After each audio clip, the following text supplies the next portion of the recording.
Good evening, and thank you very much for having me. My journey with this started just under 2 years ago.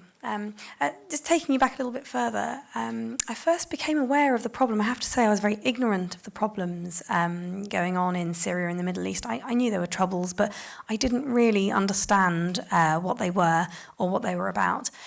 I've got 2 young children, Dominic, who's 6, Miles, who's 3. At the time, my youngest, Miles, was about 15 months old. And one Christmas, I became aware that there were children living in refugee camps in Syria, internally displaced people camps in Syria, and they were wearing flip-flops in the snow. And I was utterly heartbroken to think that it was possible that in this day and age, anyone should have to raise their children in that sort of environment.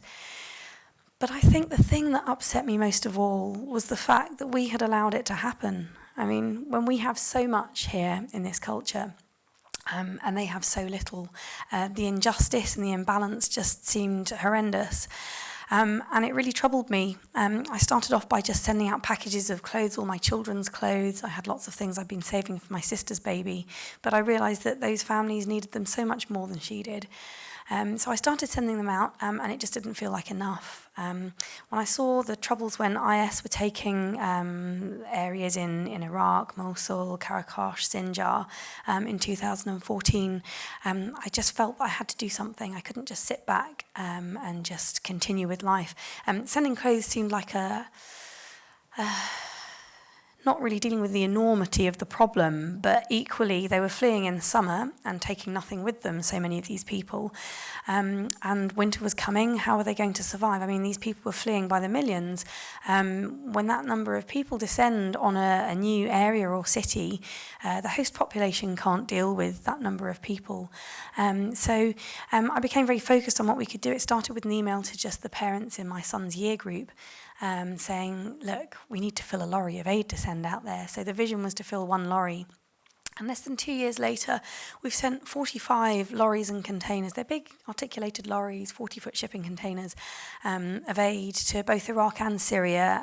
Initially it started with Iraq, but we're working in Syria now too.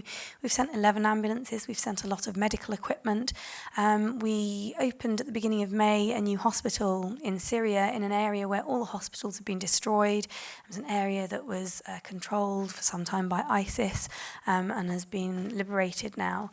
The people that we're serving in these areas are surrounded by a lot of conflict, and many of these people are civilians. They're all civilians that we're helping, and they're just caught up in this conflict. They're just trying to get on with their lives, and when they're injured, there are no hospitals nearby for them.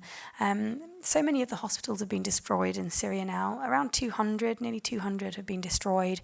And there's about 1/3 of the hospitals of Syria are now functioning. For these people who are being injured, what is their hope? So we've opened 1 hospital and we're now working towards opening 2 more. We need to fund the first hospital on a monthly basis. I'm working towards a goal of £20,000 in standing orders every month. We're up to just over 4,000 now, so we're getting there. But we've also got funding to raise for the second 2. And I think one of the things that I'm keen to say to people is, these 5 million refugees in Europe, there's a reason that they're there. And my focus is very much on the people who are left behind, because there are 13.5 million people still inside Syria who are in need of humanitarian assistance.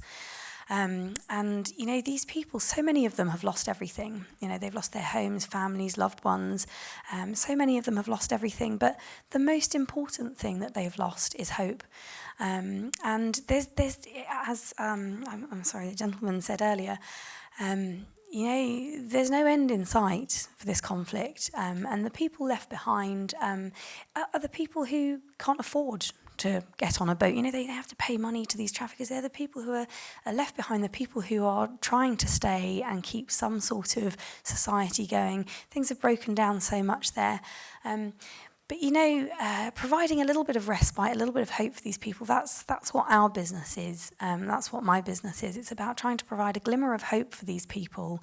I just imagine that if you're caught up in this conflict, and you're injured by a hideous bomb or shot in the street as you're just going to or from work, what could be worse than that? Surely the only thing that could really be worse than that is to have your leg blown off and then not even have access to emergency medical care. So our hospitals are very much focused on emergency care, intensive care, and the surgical care that needs to go with that. Some of our doctors and nurses, all of our teams are Syrian. My lead doctor in Syria, he's a Syrian, and he's based there. All of the teams are Syrian.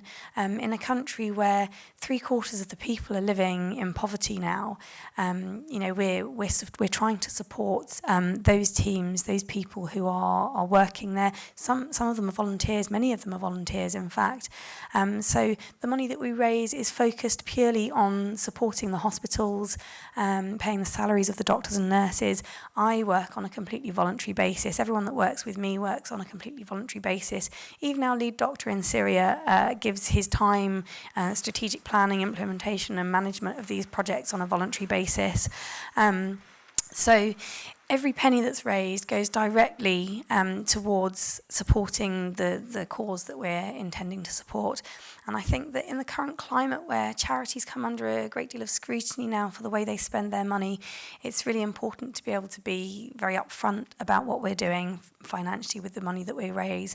Obviously we've got other projects too that we're working on, like sending more aid out. We're distributing food in some of these places too, clothing, medical equipment goes towards some of the other hospitals that we're supporting.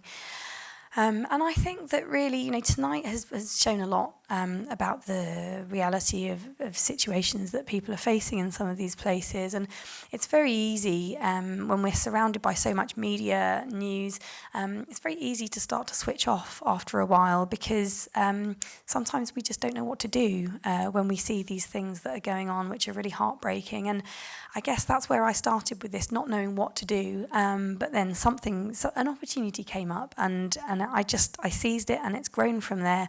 And I just feel that when we look at these things that are going on in the world, and we have those feelings, those uncomfortable feelings when we see what's going on, that compassion that we feel, it's our call to action to do something. And we all have